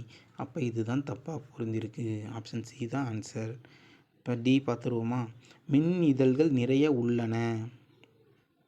மின் இதழ்கள் நிறைய உள்ளன. இதழ்கள்ங்கிறது பன்மை, உள்ளனங்கிறது பன்மை. அப்போ இதுவும் கரெக்டாக தான் பொருந்திருக்கு. ஓகே, அடுத்தது பார்க்கலாமா? 42 பொருத்தமான இணை எது? அல்லல். பொருத்தமான இணை கேட்குறாங்க. அல்லல்னா சேரு, கரெக்டு தான். கமுகுனா பாக்கு வரும். அப்போ அது தப்பாக இருக்குது. நந்து அப்படின்னா இது தெரியலைங்க, என்னன்னே தெரில. முத்துனா தரளம்னு வரும். அதுக்கடுத்தது பார்த்தீங்கன்னா முத்தம் அப்படின்னா வந்து முத்தம்னா இது வராதுங்க, பாக்கு வராதுங்க. பாக்குனா கமுகு. ஓகேங்களா, அடுத்தது போயிடலாம். அதுக்கடுத்து பார்த்தீங்கன்னா சொல் பொருள் பொறுத்துக. ஓகேங்களா, வையம் அப்படின்னா என்னன்னு கேட்குறாங்க. வையம் அப்படின்னா உலகம் அப்படின்னு சொல்லலாங்களா? வையம்னா உலகம். அதுக்கடுத்து வந்து பார்த்திங்கன்னா நவிழல். நவிழல் அப்படிங்கிறது புதுசாக இருக்கும். ஓகேங்களா, நவிழல்னால் சொல்லல். ஓகேங்களா, இது வந்து சொல்லல்னு வரும். அதுக்கடுத்து வந்து பார்த்திங்கன்னா தணல். தணல் அப்படின்னா என்னென்னா நெருப்பு, நமக்கு தெரிந்த தணல். அனித்துனா அருகில். அனித்துங்கிறதுக்கு எதிர்ச்சொல் கேட்பாங்க. இது ஒரு ப்ரீவியஸ் இயர் கொஷின். அனித்துனா தொலைவில் அப்படிங்கிறது வந்து அதோட எதிர்ச்சொல். ஓகேங்களா, அதுக்கு அடுத்தது பார்த்திங்கன்னா சரியான பொருளை அறிக. சரியான பொருளை அறிக. கோட்டி அப்படின்னா கோட்டி அப்படின்னா என்னென்னா மன்றம். இது வந்து புதுசாக இருக்குது தான். இப்போ நம்ம இது பார்த்தோன்னே நம்ம என்ன சொல்லலாம்? மற்ற இதை பார்க்கணும். மலை அப்படிங்கிறது நிறையா பேர் இருக்குது. மலை, மலை, பொன், இது எல்லாமே வந்து எலிமினேட் பண்ண பாருங்கள். மோஸ்ட்லி எலிமினேட் பண்ணி கொண்டு வந்தீங்கன்னா ஆன்சர் கொஞ்சம் ஈஸியாக இருக்கும். கோட்டி அப்படின்னா மன்றம் அப்படின்னு சொல்லலாம். பிழை திருத்தம் கேட்குறாங்க. இன்று பேருந்துகள் ஓடாது. பேருந்துகள்ங்கிறது பன்மை, ஓடாதுங்கிறது ஒருமை. இதை பிழை திருத்துக்கு அப்படின்னா ஓடா அப்படிங்கிறது தான் ஒருமை. அப்போ இது ஆன்சர் வந்து ஓடா அப்படிங்கிறது ஆப்ஷன் ஏல இருக்குது. அடுத்து பார்க்கலாம். 46 ஒரு ஓர் என்ற சொற்களால் நிறைவு செய்ய. ஒரு ஓர் கேட்குறாங்க. இப்போ ஒரு ஓர் ஈஸியாக போட்டுடலாம். ஒரு ஓர். இது பார்த்தீங்க அப்படின்னா இந்த ஓருங்கிறது வந்து பார்த்திங்கன்னா உயிர் இருக்கு இல்லைங்களா, உயிர் எழுத்துக்கள் அது எல்லாமே வந்தது அப்படின்னா ஓர் அப்படின்னு சொல்லி போடலாம். இதை நான் எப்படி ஞாபகம் வச்சுக்கிட்டேன் அப்படின்னா சிம்பிளாக சொல்கிற பாருங்களேன். இப்போ பார்த்துருங்க, ஓர் அப்படிங்கிறதுங்களா, அந்த ஓரில் வந்து இந்த இரு அடிச்சிருங்களேன், ஒற்று அடிச்சிருங்க. இரு அடிச்சிட்டிங்களா, அங்கே என்னாக்க ஓ மட்டும்தான் இருக்குது. ஓங்கிறது என்னது? ஒரு உயிர் எழுத்து. அப்போ இந்த ஓர் வந்தால் உயிர் எழுத்து தான் வரும். இப்போ இரவு ஃபஸ்ட் எழுத்து என்னது? ஈ. அந்த ஈ வந்தது அப்படின்னா ஓர். ஓவும் ஈயும் ஒரே இனம் தானே, அப்படி. ஓகேங்களா, அப்போ ஓர் வரும். அப்போ ஒருங்கிறது என்னது? ஒருங்கிறது வந்து பார்த்திங்கன்னா இங்கே ஒற்றே கிடையாது. அப்போ இங்கே ஒரு ரூ அப்படிங்கிறது வந்து பார்த்திங்கன்னா உயிர் எழுத்து. அப்போ இங்கே உயிர் எழுத்து கூட தான் அது சேரும். பகலும்ங்கிறது வந்து பாலை வந்து உயிர் எழுத்து இருக்குது. அப்போ இது ஈஸியாக ஞாபகம் வச்சுக்கலாம் நீங்கள். அதுக்கு அடுத்து போகலாங்களா. உரை கவிதாவால் படிக்கப்பட்டது. இது எவ்வகை தொடர்? ஆள் அப்படின்னாலே செயல்பாட்டு வினைத்தொடர் அப்படின்னு வந்துடணும் உங்களுக்கு. ஐ அப்படின்னாலே என்னதை வருங்க? செய்வினை வந்துடணும். செய்வினை தொடர்னா ஐ வந்துடணும். ஆள் வந்ததுன்னா செயல்பாட்டு வினைன்னு வந்துடணும் உங்களுக்கு. ஞாபகம். அதுக்கடுத்து வந்து பார்த்திங்கன்னா சொற்களை மாற்றியமைத்து சரியான தொடரை தேர்க. இதோட 3வது கொஷின் நினைக்கிறேங்க இது. நேற்று நம் ஊரில் மழை பெய்தது. அட்டகாசம். ஃபஸ்ட்டு கொஷினே வச்சுட்டாங்க நமக்கு. ஒன்றும் பிரச்சனை இல்லை, அடிச்சுட்டு போயிட்டே இருக்கலாம். நம் பெய்தது முழுசாக படிச்சுக்கிட்டே இருக்காதிங்க. நீங்கள் ஃபஸ்ட்டு 2 இதை படித்தோன்னே என்ன தோணுது? நம் பெய்தது. இந்த சென்டென்ஸே வைக்கலாம். அடுத்தது போ. அதுக்கடுத்தது என்ன இருக்குது? நேற்று பெய்தது நம் மழை. தப்பு. பெய்தது மழை ஊரில் நம் நேற்று. இது எல்லாமே தப்புங்க. ஃபஸ்ட்டு ஏ தான் கரெக்டு. அசால்ட்டாக போட்டு போயிட்டே இருக்கலாம் இதெல்லாம் நீங்கள். அதுக்கடுத்து பார்த்தீங்க அப்படின்னா சொற்களின் கூட்டு பெயர்களை எழுதுக. முள்னா நாங்கள் முள் புதர்னு சொல்லுவோம். கம்மங்கொல்லைன்னு சொல்லுவோம். தோட்டம் வந்து பார்த்தீங்க அப்படின்னா என்னத்த தோட்டம்னு சொல்லுவோம்? பூந்தோட்டம்னு சொல்லுவோம்.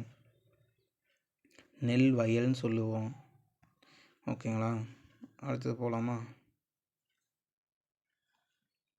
சொற்களின் கூட்டு பெயர்கள் அதே தாங்க கேட்குறாங்க. சொற்களின் கூட்டு பெயர்கள்னா ஆலம்னா என்னங்க? ஆலம்னா என்னதுங்க? காடு. ஆலங்காடு. ஓகேங்களா? இலுப்பை அப்படின்னா இலுப்பைனா தோட்டம். இலுப்பை தோட்டம். ஓகேங்களா? இலுப்பைங்கிறது தோட்டம். கம்பம் அப்படிங்கிறது என்னென்னா கம்பங்கொல்லைன்னு சொல்லுவாங்க. நான் இப்போ தான் சொன்னேன் இல்லையா, கம்பங்கொல்லை. அப்புறம் கீரை. கீரை வந்து என்ன சொல்லுதுங்க? கீரை வந்து பாத்தி, கீரை பாத்தின்னு சொல்லுவோம் இல்லையா, அதுதான். அதுக்கு அடுத்தது வந்து பார்த்திங்கன்னா கல், பூ, மரம், சொல். இது வந்து சொற்களின் கூட்டு பெயர்கள் என்னன்னு கேட்குறாங்க. கல் வந்து கூட்டு பெயர்னால் ஒன்றும் இல்லைங்க, கூட்டமாக இருந்தால் என்ன, அவ்வளோதான் கூட்டு பெயர். ஓகேங்களா? கீரை கூட்டமாக இருந்ததுன்னா என்ன வரும்? பாத்தின்னு பார்த்தோம். அது கல் கூட்டமாக இருந்தால் கற்கள். பூ கூட்டமாக இருந்தால் பூக்கள். மரம் கூட்டமாக இருந்தால் மரங்கள். ஓகேங்களா?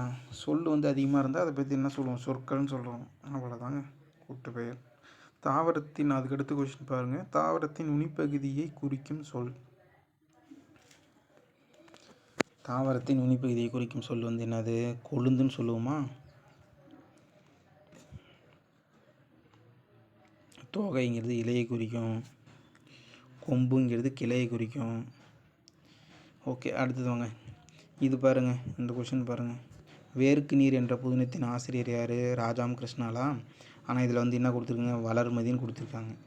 இது வந்து பார்த்திங்கன்னா புக்கில் வந்து அவங்க வந்து தப்பாக கொடுத்துருக்காங்க.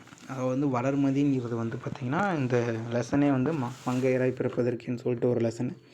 இந்த லெசனில் வந்து பார்த்திங்க அப்படின்னா வளர்மதிங்கிற பொண்ணு வந்து ராதாம் கிருஷ்ணாவை பற்றி சொல்கிற மாதிரி வரும்.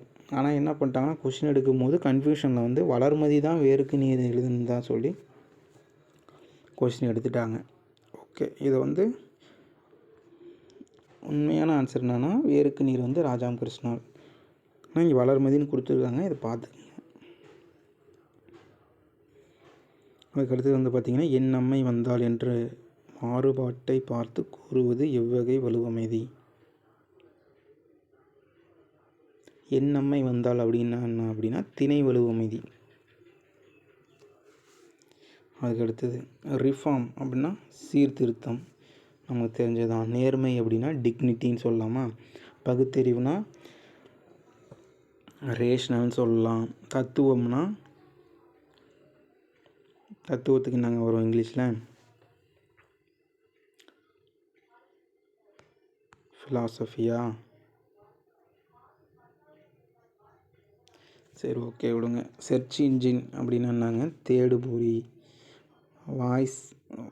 வாய்ஸ் சர்ச் அப்படின்னா என்ன சொல்லுவோம்? குரல் தேடல் அப்படின்னு சொல்லுவோம். செயலினா ஆப்பு. வலஞ்சுழினா கிளாக் வைஸு. ஆன்டி கிளாக் வைஸ்னால் இடஞ்சுழி. ஓகே, அடுத்தது போகுமா? 57. இது ஒரு ஈஸியான கொஷின் தாங்க. தை முதல் நாளில் திருவள்ளுவர் ஆண்டு கொண்டாடப்படுகிறது. திருவள்ளுவர் ஆண்டு பார்த்திங்க அப்படின்னா 31 வருஷத்தை வந்து ஆட் பண்ணணும்னு சொல்லுவாங்க கரண்ட் இயர்லேருந்து. ஆனால் 35ன்னு கொடுத்துருங்க, அது மட்டும் தப்பு. 1 சரி, அதாவது கூற்று சரி, காரணம் 1 தப்பு, 2 சரி. தை 2ஆம் நாள் தான் வந்து திருவள்ளுவர் நாள். ஓகே, அடுத்தது போகலாம். கூற்று காரணம் சரியா தவறா? அரசுக்கு செலுத்த வேண்டிய சொத்து வரி, தண்ணீர் வரி ஆகியன நேரடியாக செலுத்தப்பட வேண்டும். அதாவது என்ன கொஸ்டின் வேணால் நேரடியாக செலுத்தப்பட வேண்டும் அப்படின்னு போட்டிருக்காங்க. நேரடியாக தான் செலுத்தணுமா? மறைமுகமாக செலுத்தலாமே, ஃபோன் ஆப் மூலியமாக செலுத்தலாம். ஓகேங்களா? அரசின் அனைத்து தப்பு. அரசின் அனைத்து திட்டங்களுக்கும் உரிய படிவங்கள் நேரடியாக மட்டுமே இல்லையே, நம்ம ஆன்லைன் அப்ளிகேஷன் பெறலாம். இணைய வழியில் தகவல் பெற முடியாது, இல்லை பெறலாம். இப்போலாம் வந்துருச்சு எவ்வளவோ இன்டர்நெட் வழியாக. ஓகேங்களா? அடுத்தது வந்து பார்த்திங்கன்னா கூற்று காரணம் சரியா தவறா? மொழிஞாயிறு என்று அழைக்கப்படுவது தேவநாய பாவனார். கரெக்டு. பல்வேறு இலக்கண கட்டுரைகளையும் மொழி ஆராய்ச்சி கட்டுரைகளையும் எழுதியவர். கரெக்டு தான். கூற்று காரணம் சரி. ஓகே, அடுத்தது குரில் நெடில் மாற்றம் பொருள் வேறுபாடு அறிக. பாருங்கள், இது குரில் நெடில் வேறுபாடு. இது கண்டிப்பாக கொஷின் கேட்பாங்க, சிலபஸில் இருக்குது. மண்ணா என்ன, மான்னா என்ன? மான்னா நமக்கு தெரியும் விலங்கு அப்படின்னு சொல்லிட்டு நான் ஒரு ஆப்ஷன் வந்து அடிச்சிடலாம். மண் அப்படின்னா தலைவன். மண்ணுன்னாங்க தலைவன் அப்படிங்கிறது இருக்குது. இதெல்லாம் ப்ரீவியஸ் இயர் கொஷினில் தான் உங்களுக்கு கிடைக்கும். புக்கில் தேடி படிச்சிங்கனாலும் கிடைக்காது. அதனால தான் ப்ரீவியஸ் இயர் கொஷின் பார்க்கணுங்கிறது. அதுக்கடுத்து பார்த்திங்கன்னா அதுக்கடுத்ததும் குரில் நெடில் வேறுபாடு தான் கொடுத்துருக்காங்க. சிலைன்னா சீலைன்னா, சீலைன்னா நமக்கு தெரியும் திரைச்சீலை, அப்படி இல்லைன்னா பெண்கள் கட்டுறது சீலை.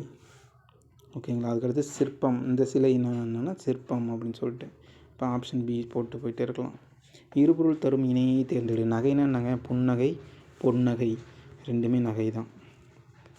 அடுத்து வாங்க, இருபொருள் தரும் முறைமை அப்படின்னு என்ன சொல்லுவாங்கன்னா வரிசையாக நிற்கிறது முறைமை தான் சொல்லுவாங்க. கட்டளையை வந்து முறைமை தான் சொல்லுவாங்க. உரிமையும் வந்து என்ன சொல்லுவாங்க, முறைமை தான் சொல்லுவாங்க. முறமாம உரிமையாக கேட்பாங்க பாருங்கள். அது மாதிரி சாப்பிட்டுட்டு வச்சுக்கிங்க, ஒன்றும் பண்ணுறதுக்கு இல்லை.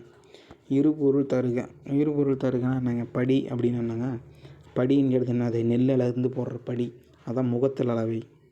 அந்த படி என்ன சொல்லுவாங்க, முகத்தல் அளவை. அப்புறம் மாடிப்படி, நல்லா படி, எல்லாமே இந்த படி தான். அதுக்கு தான் அடைப்புக்குறிக்குள்ள தகுந்த இடத்தில் சேர்க்க. இந்த சொல் வந்து சீர்காக்குன்னா செந்தமிழே செங்கரும்பே செந்தமிழர் சீர்காக்கும் நந்தா வினக்களை சொல்லிட்டு ஒரு பாட்டு வரும். பாட்டு படிக்கும்போது நீங்கள் கவனமாக படிச்சிங்கன்னா இதெல்லாம் அசால்ட்டாக போட்டு போயிட்டே இருக்கலாம். அதுக்கு அடுத்தது பார்த்திங்க அப்படின்னா 66 தவண்டை அப்படின்னா இது பார்த்திங்க அப்படின்னா அந்த இசைக்கருவிகளை பற்றி கொடுத்துருப்பாங்க ஒரு லெசனில். அதில் வந்து பார்த்திங்கன்னா பெரிய உடுக்கையை வந்து என்னன்னு சொல்லுவாங்க அப்படின்னா தவண்டைன்னு சொல்லுவாங்க. இது தெரிஞ்சதுன்னா நீங்கள் இந்த கொஷின் போட்டுடலாம்.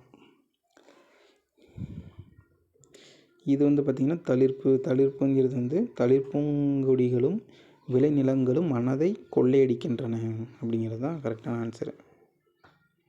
இதில் வந்து பார்த்திங்கன்னா மறுக்கின்றன, செலவு செய்கின்றன, அப்புறமேட்டுக்கு வந்து பார்த்திங்கன்னா தகர்த்து எரிகின்றன. இது மாதிரிலாம் வந்து பார்த்திங்கன்னா படித்து பார்க்கணும். நீங்கள் வேகமாக படித்து பார்க்கணும், இல்லைன்னா வேலைக்கே ஆகாது. அறிவை விட முக்கியமானது கற்பனை திறன். அறிவு என்பது நாம் தற்போது அறிந்தும் புரிந்தும் வைத்து இருப்பவற்றோடு முடிந்து விடுகிறது. இங்கே கரெக்டாக இதெல்லாம் பாருங்கள், ஈஸியாக போட்டுடலாம். கற்பனை திறன் ஏனெனில் அறிவு என்பது மோஸ்ட்லி ஏனெனில் வருங்க. காயிதே மில்லத் அவர்கள் மகிழ்ந்து பயணம் செய்வதை விரும்பாதவர் ஏனெனில் அவர் எளிமையாக விரும்பி. இதெல்லாம் ஈஸியாக போட்டுருவீங்க. முதலாழ்வார் வந்து எத்தனை பேர், அந்தாதி என்றால் என்ன, இதெல்லாம் ஈஸி தான். இந்த பூவை தொடுப்பது எப்படி, இது வந்து ஒரு லெசனில் வரும். லெசன் படிக்கும்போது டீப்த்தாக படிச்சிங்கன்னா இது போட்டுடலாம். நாங்கள் நேற்று கடற்கரைக்கு சென்றோம் அப்படிங்கிறத கரெக்டான வீடு. பொருத்தமான காலம் கண்டறிய. நாங்கள் கடற்கரைக்கு சென்றோம் அப்படின்னு என்னங்க, இறந்த காலம். இதெல்லாம் பார்த்தீங்கன்னா ஃபஸ்ட்டு இதே கன்ஃபார்மாக தெரிஞ்சுன்னா அடிச்சுட்டு அடுத்தது படிக்காமல் போகிறது தான் பெட்டர் என்ன கேட்டால். அவ்வளோ தான் டைம் சேவ் பண்ண முடியும் உங்களால். பொருந்தாத இணையை தேர்க. இந்த கொஷின் பாருங்கள், நல்லா கன்ஃபியூஸ் பண்ணி விடுவாங்க. பொருந்தாத இணையை தேர்க. பாடுவான் அப்படிங்கிறது என்னங்க, இறந்த காலமாக, தப்பு. நீங்கள் பொருந்தாத இணையை தானே கேட்குறாங்கன்னு உடனே அடிச்சுட்டு அடுத்தது போயிடக்கூடாது. அடுத்தது பாருங்கண்ணே, பாடுவான் அப்படிங்கிறது நிகழ்காலம் சொல்கிறாங்க, இல்லை இது எதிர்காலம். அப்போ இது ரெண்டுமே தப்பாக இருக்குது.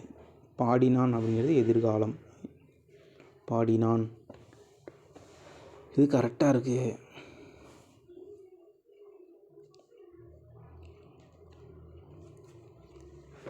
பாடினான்ங்கிறது என்னங்க, இறந்த காலம், ஆனால் எதிர்காலம்ன்றது இதுவும் தப்பாக இருக்குது. இப்போ பாடுவான் அப்படிங்கிறது வந்து எதிர்காலம், இதுதான் கரெக்டாக இருக்குது. இப்போ பொருந்தாதது தான் கேட்குறாங்க. பார்த்து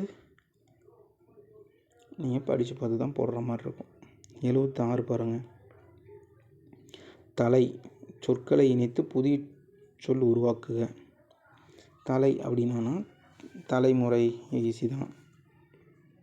அதுக்கு அடுத்தது பார்த்திங்க அப்படின்னா பேச்சு வழக்கு எழுத்து வழக்கு கண்டறிதல் ஈஸியாக போட்டுடலாம். இலையிலே சாப்பாடு, இலையிலே அப்படிங்கிறது தான் பண்ணாங்க. எண்ணெய் அப்படின்னு என்னங்க, நம்ம சமையல் யூஸ் பண்ணுற எண்ணெய், இது கரெக்டு தான். அதுக்கடுத்து வந்து பார்த்திங்கன்னா என்ன வரும், ஊரிலிருந்து வந்தியா, ஊரிலிருந்து வந்தாயான்னு தான் கேட்கணும்.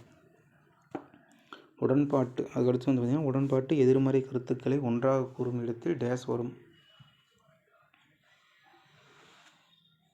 இது வந்து பார்த்திங்கன்னா அரைப்புள்ளி தான் வரும். ஏன் அப்படின்னா பார்த்திங்கன்னா இந்த ஆப்போசிட் எதிர்மறை கருத்துக்கள் சொல்லும் போதெல்லாம் இதை வரும். இரவு பகல் அப்படின்னா என்ன பண்ணுங்க, நம்ம இந்த அரைப்புள்ளி தான் யூஸ் பண்ணணும். இரவு அப்படின்னா பகல் அப்படின்னு சொல்லிட்டு அந்த அரைப்புள்ளி யூஸ் பண்ணணும். அதுக்கு அடுத்தது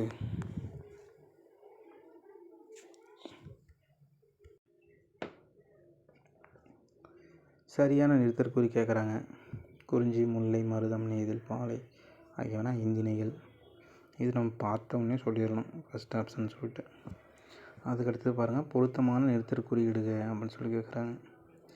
இது வந்து கொஞ்சம் பாருங்கள், கற்றது கைமண் அளவு, கல்லாதது உலகளவு என்பர். ஓகேங்களா.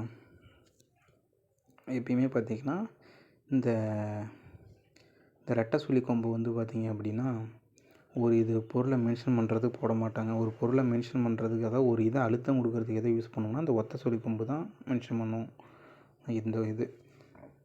ஆனால் சென்டென்ஸ் ஃபுல்லாக வந்து ஒத்த சொல்லி இதை வந்து கொடுக்க மாட்டோம். சென்டென்ஸ் ஃபுல்லாக வருது ரெட்டை சொல்லி, ஒரு இடத்த மட்டும் சொல்லணும். சிறப்பாக பேசினார் அண்ணா அப்படின்னா அண்ணான்றதை மட்டும் அழுத்தம் கொடுக்கணுன்னா அந்த ஒத்த சொல்லி கொம்பு யூஸ் பண்ணலாம். ஃபுல்லாகவே சிறப்பாக பேசியது அப்படிங்கிறத ரெட்டை சொல்லி கொம்பு விட்டு அண்ணா அப்படின்னா இது வந்து ரெட்டை சொல்லி கொம்பு யூஸ் பண்ணலாம். ஓகேங்களா. அப்போ வந்து ஆப்ஷன் சி தான் கரெக்டாக இருக்குது. அதுக்கடுத்தது வந்து மன்னார்குடினா மண்ணை, இதெல்லாம் வந்து நீங்கள் ப்ரீவியஸ் இயர் கொஷினில் தான் படிக்க முடியுமே தவிர புக்கிலலாம் இருக்காது. ஊர் பெயரின் மறுவையை இருக்குது, கோயம்புத்தூர்னா கோவை. அதுக்கடுத்து வந்து பார்த்திங்கன்னா நீ விளையாடவில்லையா என்ற கேள்விக்கு கால் வலிக்கும் என்று உருவதை உரைப்பது உருவது கூறல் விடை. இதில் சொல்லிட்டாங்க, உருவதை உரைப்பது உருவது கூறல் விடை. உற்றது உரைத்தல்னால் ஆல்ரெடி நடந்தது. நீ விளையாடவில்லையா என்ற கேள்வி கால் வலிக்கும் அப்படின்னு சொன்னோம் அப்படின்னா உருவது கூறல் வரதை சொல்கிறது. கால் வலிக்கிறது அப்படின்னு சொன்னால் அது வந்து உற்றது உரைத்தல் அப்படின்னு சொல்லலாம். அடுத்தது வந்து பார்த்திங்கன்னா சிப்ஸ் அப்படின்னா சில்லுகள், பிறமொழி சொற்களுக்கு வந்து எழுதணும்னா சந்தோஷம் அப்படிங்கிறது பார்த்திங்கன்னா வடமொழி சொல், அதுக்கு வந்து என்னென்னா மகிழ்ச்சி அப்படிங்கிறது தான் தமிழ் சொல். அதுக்கடுத்தது பார்த்திங்க அப்படின்னா சரியான விடையை தேர்ந்தெடுக்கணுமா. கடைத்தெரு எங்கே உள்ளது அப்படின்னா இந்த வலப்பக்கமாக இருக்குதுன்னு சொல்லி சுட்டி சொல்கிறது வந்து என்னென்னா சுட்டு விடைன்னு சொல்லலாம். அதுக்கடுத்து உனக்கு கவிதை எழுத தெரியுமா என்ற வினாவிற்கு கட்டுரை எழுத தெரியும் என்று கூறுவது இனமொழி விடை. ஒன்றுக்கு இனம், ஒரு சென்டென்ஸுக்கு இனமாக சொல்கிறது தான் இனமொழி விடை. கதை எழுத தெரியுமா, கவிதை எழுத தெரியும். படிக்க தெரியுமா, எழுத தான் தெரியும் அப்படின்னு சொல்கிறது. நீ பள்ளிக்கு போவாயா என்ற கேள்விக்கு போவேன் அப்படின்னு சொன்னால் நேர்விடை. போறியா, போகிறேன், அவ்வளோதான் நேர்விடை. ட்ரான்ஸ்ஃபர் ஆஃப் ப்ராப்பர்ட்டி ஆக்ட் அப்படின்னா சொத்துரிமை மாற்று சட்டம். இதை நல்லா பாருங்கள், சொத்துரிமை சட்டம்னு இருக்கும், சொத்துரிமை மாற்று சட்டம்னு இருக்கும். மாற்றுனா ட்ரான்ஸ்ஃபர்னால் மாற்று, சொத்துரிமை மாற்று சட்டம் கரெக்ட். அதுக்கடுத்தது பார்த்திங்க அப்படின்னா அலுவல் சார்ந்த சொற்கள். இதுதான் வந்து இப்போ சிலபஸில் ஆட் பண்ணியிருக்காங்க. ஆனால் வந்து அலுவல் சார்ந்த சொற்கள்னால் எது மாதிரி கேட்பாங்கன்னு சொல்லிட்டு யாருக்குமே ஒரு ஐடியா இருக்காது. அப்போ இந்த கொஷின் ப்ரீவியஸ் இயர் கொஷின் பார்த்தீங்கன்னா உங்களுக்கு ஒரு ஐடியா கிடச்சிக்கும். அலுவல் சார்ந்த சொல்னால் என்ன, ரெசிப்ட்டுங்கிறது அலுவல் சார்ந்த சொல் தானே. ஒரு ரெசிப்ட்டு, ஏதாவது ஒரு கடைக்கு போகிறோம், ஒரு பொருள் வாங்குறோம்னா ரெசிப்ட் போட்டு கொடுப்பாங்க, அதுதான். அது நீங்கள் வாங்கி ஒரு என்ட்ரி போடணும் இல்லையா. நாளைக்கே ஒரு அக்கௌண்ட்ஸ் டிபார்ட்மெண்ட் போயிட்டீங்கன்னா அங்கே நீங்கள் ஒரு என்ட்ரி போட்டு வைக்கிற மாதிரி இருக்கும். அதனால தான் அலுவல் சார்ந்த சொற்களை கேட்குறாங்க. ரெசிப்ட்னா பற்றுச்சீட்டு அப்படின்னு சொல்லிட்டு சொல்லலாம் தமிழில். அதுக்கடுத்தது என்னென்னா அதுவும் அலுவல் சார்ந்த பே பில் அப்படின்னா சம்பளப்பட்டி. இதெல்லாம் வந்து நீங்கள் புக்கில் பார்க்கவே முடியாது, ப்ரீவியஸ் இயர் கொஸ்டினில் தான் பார்க்க முடியும். அடுத்து உவமையால் விளக்கப்பெறும் பொருத்தமான பொருளை தேர்ந்தெடு. மலைமுகம், காணா பயிர் போல, வாடி இருத்தல். அதாவது வந்து இந்த மழையே வந்து பார்த்ததே இல்லைங்கிற மாதிரி வாடி போய் கிடக்குது பயிர் அப்படின்னு சொல்லி அந்த வாடி போகிறத வந்து சொல்கிறாங்க அந்த உவமையில். விழலுக்கு எரித்த நீர் போல, இதில் வந்து பயனற்ற நிகழ்வு. ஆமாம் தானே, ஒரு நிழலுக்கு வந்து நீர் எரிச்சா வந்து அது வந்து பயனற்ற நிகழ்வு தான். எவ்வகை வாக்கியம் என கண்டறிய, தன்வினை வாக்கியம். அவன் திருந்தினான் அப்படிங்கிற தன்வினை வாக்கியம். அவன் திருத்தினான் அப்படின்னா பிறவினை வாக்கியம். ஓகேங்களா, அடுத்தது போகலாம். எவ்வகை வாக்கியம் என கண்டறிய, கோவலன் கொலை உண்டான் அப்படிங்கிறது செயற்பாட்டு வினை. மூணாவதாக ஒரு தேர்ட் பர்சன் சொல்கிற மாதிரி இருந்ததுன்னா அதுதான் செயற்பாட்டு வினை. கொலை உண்டான், அப்புறம் ஆயிற்று போயிற்று அப்படின்னு சொன்னாலும் செயற்பாட்டு வினை தான் வரும். அது நீங்கள் புக்கில் படிச்சுக்கிங்க. கோவலனை வாளால் வெட்டினர், இது வந்து செயற்பாட்டு வினையாக மாற்ற சொல்கிறாங்க. இப்போ தான் படித்தோம். கோவலன் வாளால் வெட்டுண்டான், மூணாவதாக ஒரு பர்சன் சொல்கிறாரு. ஏதோ குத்திவிட்டானுவன் கோவலனை, அதை வந்து இன்னொருத்தவன் சொன்னால் எப்படி சொல்லுவான், கோவலனை குத்தி கொண்டுட்டாங்களா அப்படின்னு சொல்லுவாங்கல்ல. கோவலன் வாளால் வெட்டுண்டான், ஆப்ஷன் டி தான் ஆன்சர். அதுக்கடுத்து வந்து பார்த்தீங்கன்னா, பொய்யாழ்வார் துன்பம் நீங்க வேண்டி பாமாலை சூட்டுகிறார், சரியான வினாவை தேர்ந்தெடு. இப்போ எப்பயுமே அழுத்தம் எந்த இடத்துக்கு கொடுக்குறோமோ அதுதான் வினாவாக அமையும். பொய்யாழ்வார் எதற்காக பாமாலை சூட்டுகிறான், துன்பம் நீங்கிறதுக்கு தான். சும்மாவா அவன் மாலை போடுவான், எதுக்கு போடுறான், துன்பம் நீங்கிறதுக்கு தான் போடுறான். விடைக்கேற்ற வினாவை தேர்ந்தெடு. கரிகாலன் கல்லணை கட்டினான், கல்லணை கட்டியது யார், கரிகாலன். ஓகே, இப்போ ஒரு 100 கொஷின் பார்த்துட்டோம். ஓகேங்களா, இது எல்லாமே இப்போ கரண்ட் சிலபஸ் ஓரியன்டாக இருக்கிறது தான். இதே மாதிரி ப்ரீவியஸ் இயர் கொஷினு படிங்க, டெய்லி ஒரு ப்ரீவியஸ் இயர் கொஷின் படிங்க. நம்ம அசால்ட்டாக வந்து தமிழில் 100க்கு 100 அழகாக போட்டுடலாம். ஏன்னா 85 கொஷின் கிராமருங்கிறதுனால நீங்கள் இது ப்ரீவியஸ் இயர் கொஷினில் பார்த்தா தான் தெரியும் எந்த அளவு கேட்குறாங்க அப்படின்னு சொல்லிட்டு. இந்த அலுவல் மொழியெல்லாம் புத்தகத்தில் இருக்கிறதெல்லாம் கம்மி தான், அதிலிருந்துலாம் அதுவும் கேட்பாங்க. அதிலிருந்து வந்து ப்ரீவியஸ் இயர் கொஷின் பார்த்தீங்கன்னா இன்னும் ஒரு சில இது கேட்பாங்க, அதுவே ரிப்பீட் ஆகிறதுக்கு சான்சஸ் அதிகம். Okay, thank you.